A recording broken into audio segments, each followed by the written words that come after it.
Hi everyone, we are Team 14. Welcome to our group teaching section of the OB class, and we are very glad to be here to bring to you a brand new and an interesting topic of the chapter 15 called Foundation of Organization Structure. First of all, let me introduce to you about our group members. There are 5 people in my group: Ivy, Trung Anh, Hanh, Anh Minh, and me, Hanh. Okay, let's take a look at the outline before we start. This chapter is divided into 6 parts. The first one is the 7 elements of an organizational structure. The second is common organizational design. The third is alternate design options. The fourth is the reasons of structure differ. The fifth is organizational design and employee behaviors. And the last one is global implication. Okay, let's start our topic today. I'll be responsible for the first part. So, what is exactly organization structure? An organizational structure defines how job tasks formally divided, grouped, and coordinated. The choice of an organization structure needs far more than just deciding who was and how many workers the manager is needed, particularly for a company with just a few workers. The structure of the organization can decide what the relationship shape, the formulae of those relationships, and many work outcomes. The structure will also change as company expand and shrink, as analysts explore new ways to improve efficiency, and as the management practice dictate. The most important strategic decision that a leader will take to achieve organizational development are possibly strategic choice. We will explore in this chapter how structure affects the actions of the workers and the entire organization. There are 7 key elements that managers should address when they decide their organization structure, such as work specialization, departmentalization, chain of command, span of control, centralization and decentralization, formalization, and the last one is boundary spending. Let's start with the first one is work specialization. It is the degree to which tasks in the organization are subdivided into separate jobs. It is also a way of making the most efficient use of employee skill, or even successfully improve them through repetition. And it also takes less time to change tasks, to submit tools and equipment from one to another employee. There are several advantages of using work specialization, it can make efficient use of employee skill. It can increase employee skill through repetition. It helps to reduce the between job downtime and increase the productivity of the employee. And it makes the training more efficient for the workers, and it also allow use of specialized equipment. The next element is the departmentalization.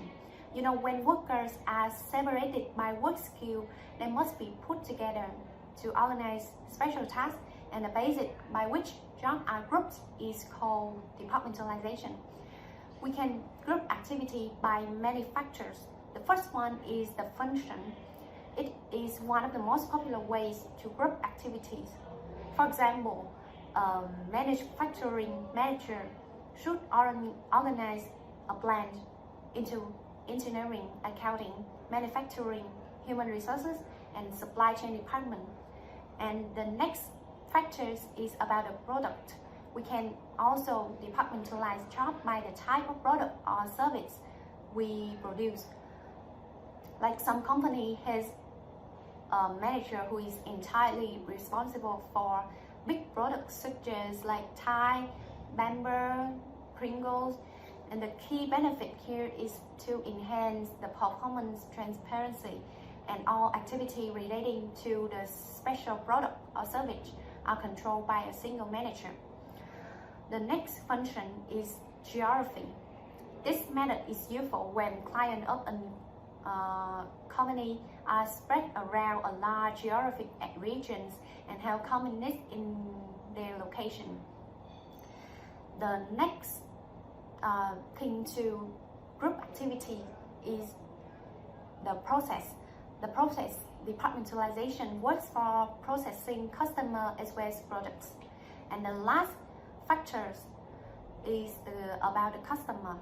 The final category of departmentalization use the particular type of customer that the organization seek to reach. The key benefit of this form is the flexibility obtained by putting together many experts. The third element is the chain of command. It is an unbroken line of authority that extends from the top of the organization to the lowest layer. That means that we can classify who reports to whom. Authority and unity of command are the two things that we must consider when discuss about the chain of command. The first thing is authority. It refers to the right inherent in a managerial position to give orders and expect the employee to be obeyed. And the next is the unity of command. It is a subordinate should have only one superior to whom he or she is directly responsible. And next, my friend Hanh will tell you about the last four elements of the organizational structure.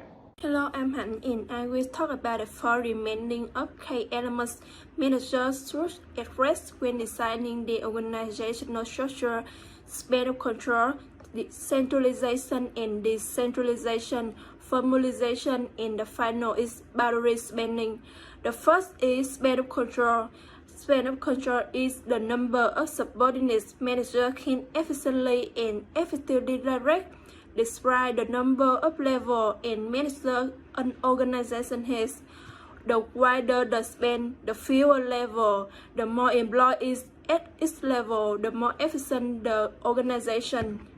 Wider spans are more efficient in terms of cost, but at some point the supervisor does not have enough time to lead and support subordinates, and effectiveness decline and employee performance suffers. Keeping span of control to 5 to 6 employees, a manager can maintain close controls. Drawback of narrow span of control is expensive because they add new level of management, make vertical communication in organization more complex, encourage overly tight supervision, and discourage employee autonomy.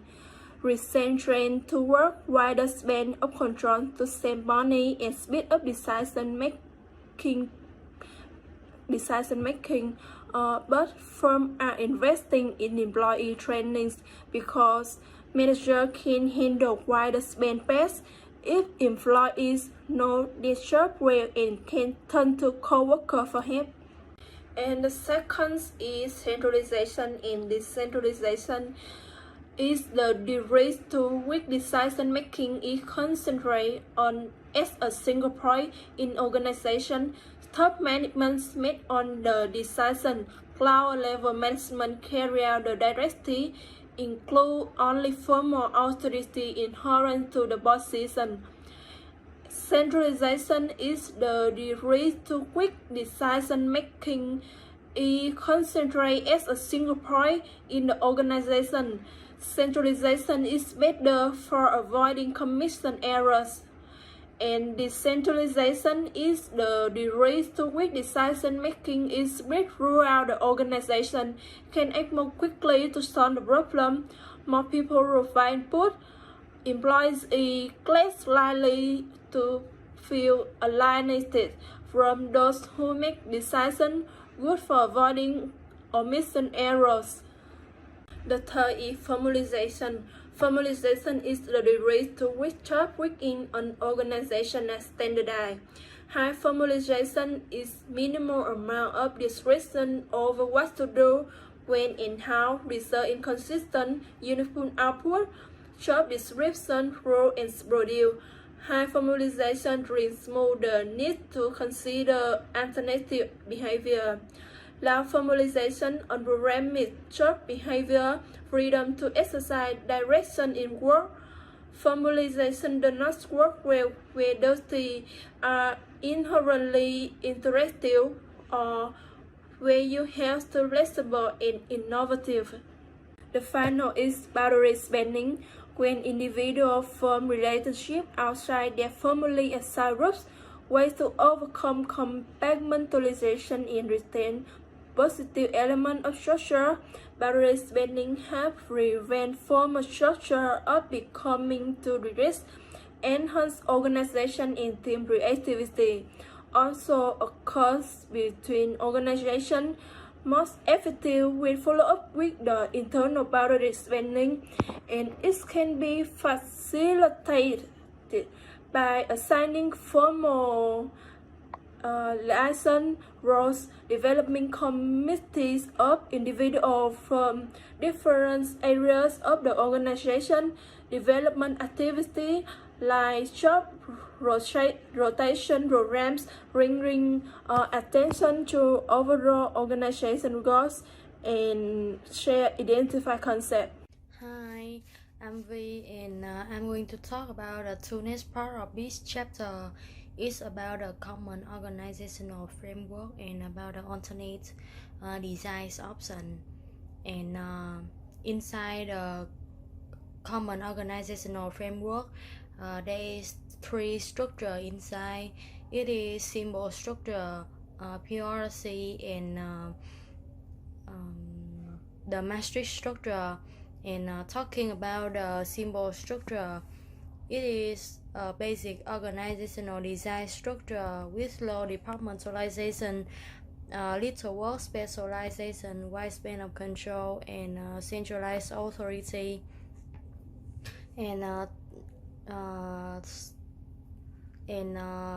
next with the PRC, it has also two structure inside. It is functional structure and divisional structure. Talking about functional structure, it is a symbol hierarchy, and the employees have same skill and same experience will group together, and the role and the tasks are not changed very much. So that it has some advantages and disadvantages. Like with the advantages, because the role and the tasks are not changed very much, so that the employee will learn very fast about the role and the task, and they also easy to communicate with each other because they just work on their team. And of course that product will be more efficiency, and with the but because of the role and the tasks are not changed very much, so that the disadvantages is the employee may feel disencouraged, and if the promotion are not handled well, the employee may feel less enthusiastic, and they also lack of teamwork because the employees because the member of the team just work with their team, they don't work with another team, so that it makes lack of teamwork in the whole company. Besides functional structure, in PRC also have the divisional structure, and divisional structure is give for a larger business and enterprise ability to segregate class section of the company business into semi-autonomous groups, and it consists several parallel teams to focus on a single product and service. So that is also have the advantages, like the employee just focus on the product and the service, so they can achieve on time the target, and they can also achieve on time the competition. And they also because they just focus on a single product or service, so the member have more concentrate on their product and service. but the drawbacks of this kind of product is maybe they do the same task, same role in two different countries. And the final structure in this organization framework is the matrix structure. With the matrix structure, they look like a grid. So, and the employee work with their boss, but not one boss. They have two boss, and so the employees must deal the relationship with functional manager and product manager. So the advantages is they have clear articulation project objective, and the second advantages is they have efficiency use of limited human resources, and the project structure develop team spirit and the high moral. But they also have the disadvantages, like because they have two boss, so the cost of management overhead is higher than many different structure, and because of two boss problem, the employee may feel leaving project member cost in the middle, and it's also increase the organizational complexity because the structure look like a grid. Going on with the next part, the alternate design option, we also have three structure inside. It is vertical structure, team structure, and circular structure. With the vertical structure, is known as the digital structure. The employee just work at home. So the advantages of this vertical structure design is lower overhead cost, because they just work at home. So the organization enjoys significant decrease in operating costs, and it's also increase the employee satisfactions, because the employee may be feel happier and they enjoy when they are able to work at home. But the disadvantages of the virtual organization is maybe they feel lack of communication. More than that, a need of increasing focus on communication, because they feel not easy to pass the information between themselves like they would in the office.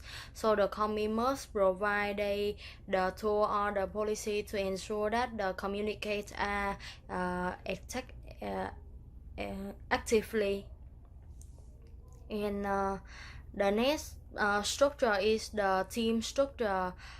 The team-based organization structure are made of team working toward the common goal while working on their individual tasks.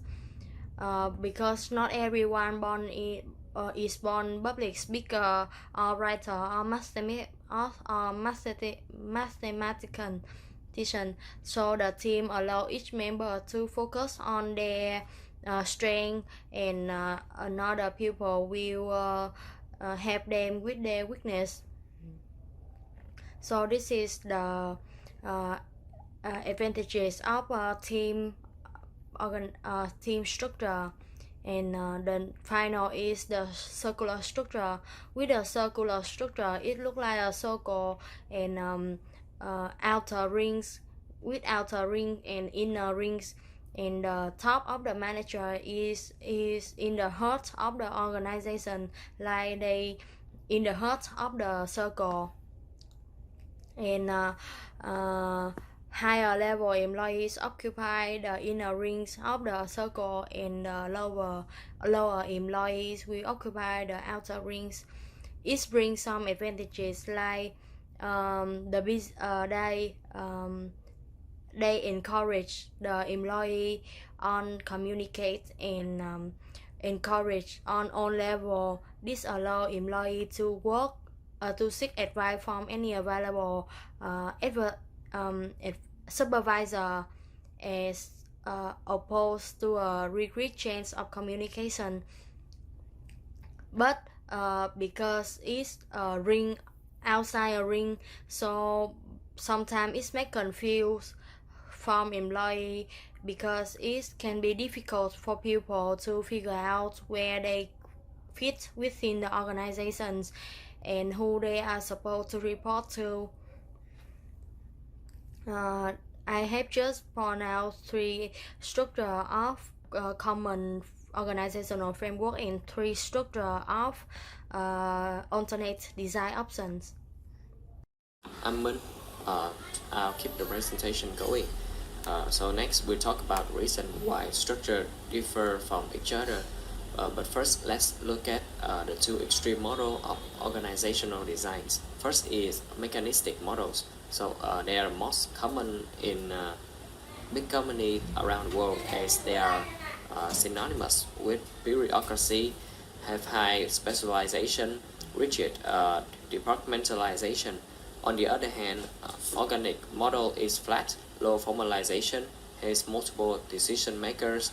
They allow more freedom and also flexibility. So let's get going to the first reason is about the strategies. There are 3 main type of strategies that a company choose to follow. The first strategy is innovation. So innovation strategies emphasize the introduction of major new products and service. So they try to find new products or create new markets. It can bring a lot of profit but also with high risk. That's why innovative companies will provide competitive pay and benefits to attract and also motivate their employees. With this characteristic, they are more suited for organic model. The next strategy is cost minimization. Cost minimization emphasizes tight cost control, avoidance of unnecessary expenses, and price cutting. So they have fewer policies, so the commitment of a workforce for the companies also increase. And they are the most suited for mechanistic model. The last strategy is imitation. Imitation is moving to new products or entering new markets only after its viability has been proven. These strategies is like the combination of the previous strategies, so is suited for both models. The second reason is about the size of the organization. So size can significantly affect its structures, as the bigger the company, the larger the employment. It also means more specialization, departmentalization, stricter rules and regulation. So they become mechanistic like. The third reason is about the technologies. Technology is the way to transfer inputs into outputs of an organization. So just like the size, the more massive the line, the more mechanistic and formalization the company become. And also organizational structures will adapt to their technologies. Next we move to the fourth reason is about the environment. Environment are forces that can affect organization structures, just such as outside institution, suppliers, customer, or competitor. There are 3 dimensions of environment. First is capacity, is the degree which environment can support growth. So the more resources it is, the better. The second dimension is volatility, is the instability in the environment. The higher the degree of unpredictable change, the more difficulty it will cause. The last dimension is complexity. So they heterogeneity and concentration among environmental elements. So that's all the reason why structure differ from each other. Next, we move to organizational designs and how they can affect the employee's behavior. So each employee has different preference on organization designs, so it is impossible to generalize among the workforce. Some factor of organizational design that can affect employees is that fairness, work specialization, span of control, and also centralization. So we talk about fairness. In mechanistic structure, we prefer organizational justice. On the other hand, organic structure will value interpersonal justice.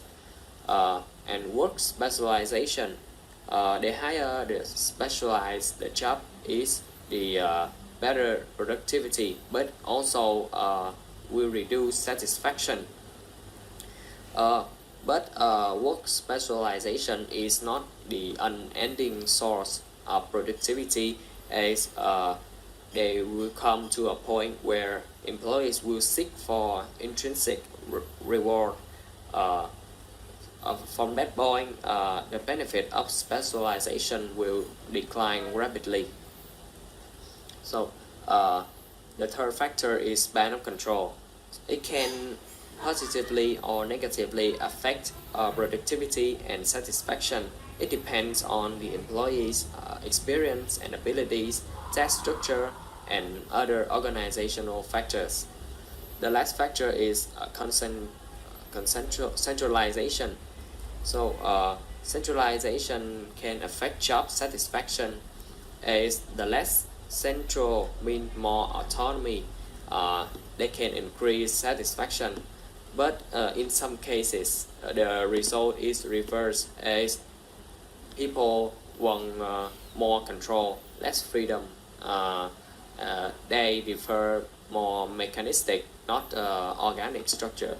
So in conclusion, people will intentionally choose their employers and organization that suit them the most, not choose them randomly. So thank you. That's all of my part. We'll move on to the next part. Hello, and we have reached to the final part of this presentation, which is the global implications.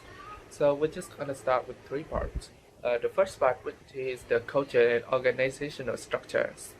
So most countries follow the US model for organizational structure. However, this may be changing, as the US model can be too individualistic. Structural effectiveness will vary in countries and based on their cultural preferences. And we're going to continue to the second part of this global implication, which is the culture and employee structural preferences. So research has suggests national culture influences the preference for structures. Organizations that operate with people from high-power distance cultures, such as Greece, France, and most Latin America, often find their employees are much more accepting of the mechanistic structures than the employees from low-power distance countries. So consider cultural differences along with individual differences when predicting how structure will affect the employee performance and satisfaction. We're going to reach to the final part of the global implications, which is the culture and the boundaryless organizations. So when fully operational, the team structure may break down geographic barriers. Today, most US companies see themselves as team-oriented global corporations. Many, like Coca-Cola and McDonald's, do as much business overseas as in the United States, and some struggle to incorporate geographic regions into their structures. In other cases, the team approach is need-based. Such is the case with Japanese companies, which made 93 acquisitions in the oil and gas industries in 5 years, incorporating each acquisition as a new team unit to meet the forecasted